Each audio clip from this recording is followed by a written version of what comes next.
All right, we're here at RockyGrass 2021 with Chris Pandolfi of the infamous String Dusters. What's up, Dave? How are you, man?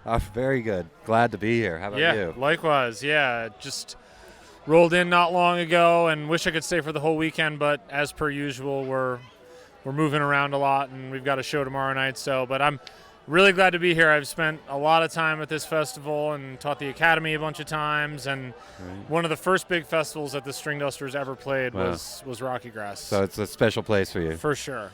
Yeah. And it's glad to hear that you're busy, that you're playing gigs. So, that. I know. It's crazy how quickly things kind of sprung back to life. Yep. And, we're obviously benefiting from the fact that we can be outside, which is a nice plus right now. But people are ready for music. Yeah. And that people word includes me. So, right, definitely. It's been great. We're getting things rolling again and knocking the rust off and getting back in the groove. Right. Yeah. And how long ago are you from the Denver area? You live in Denver now? No, I live in Denver now. I've been out here for about 8 years, but I'm from the Northeast, and then lived in Nashville for about 7 years while the Dusters were getting our start, and then ultimately migrated out this way for a lot of reasons, but music is definitely one of them. There's a great scene out here. There's a lot of great musicians. There's a lot of great music fans and venues, and this area supports a really strong culture of shows. So for someone like me, that translates into a lot of cool opportunities on the side. And in addition to all that, it's just a wonderful place to live and, to come home to after tour and sort of like recharge and take advantage of all the natural beauty, and there's a lot of inspiration out here for sure. Yeah. And y'all are headlining tonight at the festival. We sure are, yeah. Can you give us any insights of anything, that's going to stand out? That we've got planned for tonight? Yeah.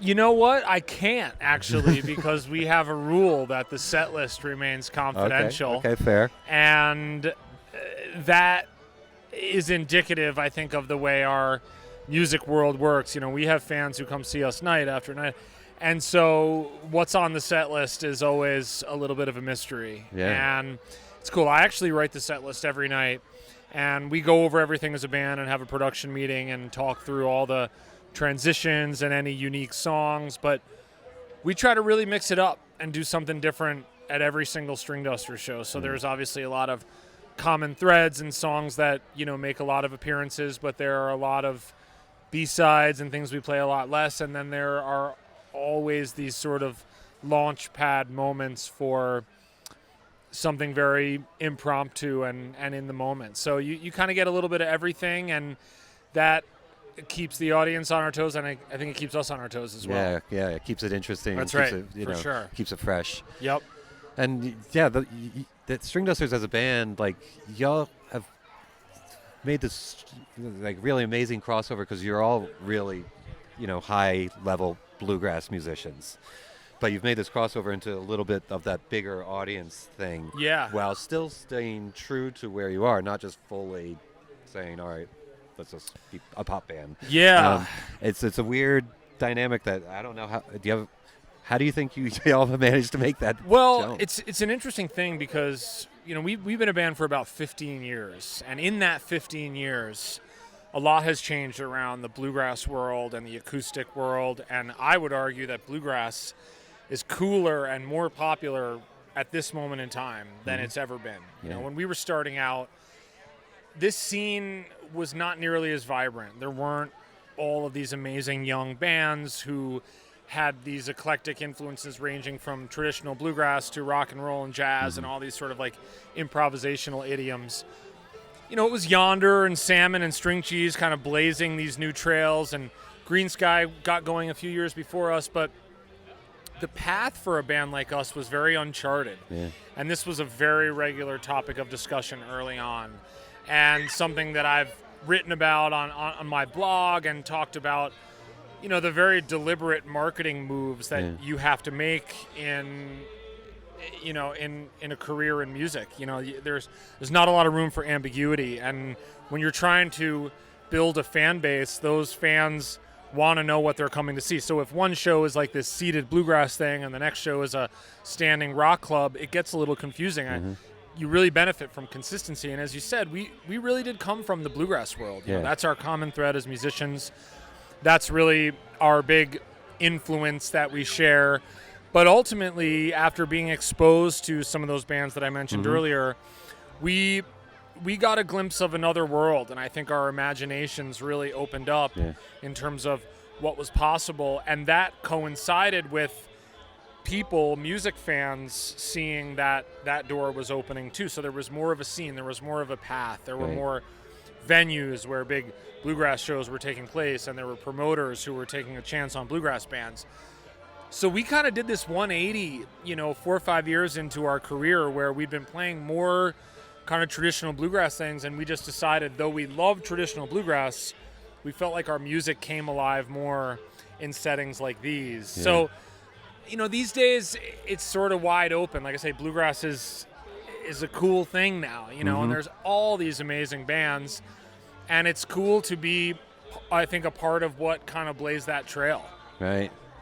Well, it's impressive what y'all have done, and I'm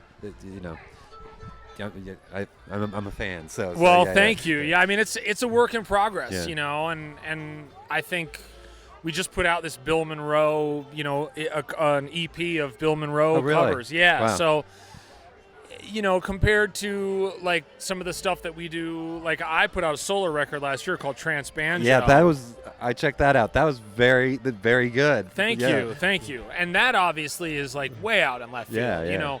Samples and virtual instruments, synthesizers and beats and all this crazy stuff. But then banjo music, it really is. It's a sound bed designed to bring the tunes that I write on banjo to life. So that's like way at one end of the spectrum. And then, we just put out this EP of like super traditional bluegrass stuff. So there's a lot of hours in the day, and I think we're going to be doing this thing for a long time, and we want to cover a lot of ground, and we love a lot of different things as a band. And so it's fun to see sort of that progression, and now we don't really shy away from anything. Like we could do some traditional bluegrass, and people love it all. The music is just very organic and very catchy, and at this point in time, like I said earlier, just it's been exposed to so many more people that I think the scene is supporting a lot more bands and just a lot more activity. Yeah, and it feels like y'all get along really well too. It has that vibe. We do, and that's such a big part of it, and it's something that we've worked on, and it doesn't happen automatically. You're it's a marriage. It's not. Yeah, it's still. It's not. You aren't a huge pop band. You can't all be in separate tour buses. No, we definitely are not.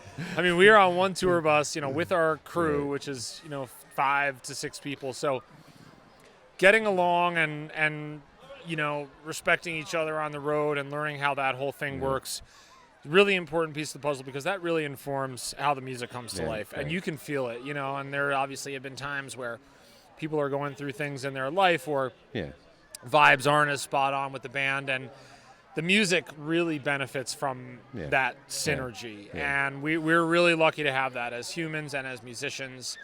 And that's what, like when young bands come, I do some producing, and when they ask for advice, I just say the main thing you got to do is stay together. Right. If you stay together and you outlast a lot of the bands who are around, are going to drop by the wayside.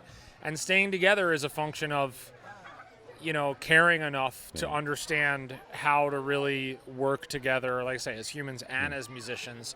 And that's something that we've certainly put a lot of time into. Yeah. Well, I'm really looking forward to hearing y'all tonight. And thanks, Dave. Thanks a lot for coming by and talking with us. Absolutely, man. Loved hearing. Great to see you guys here, and thanks for having me. All right, cool.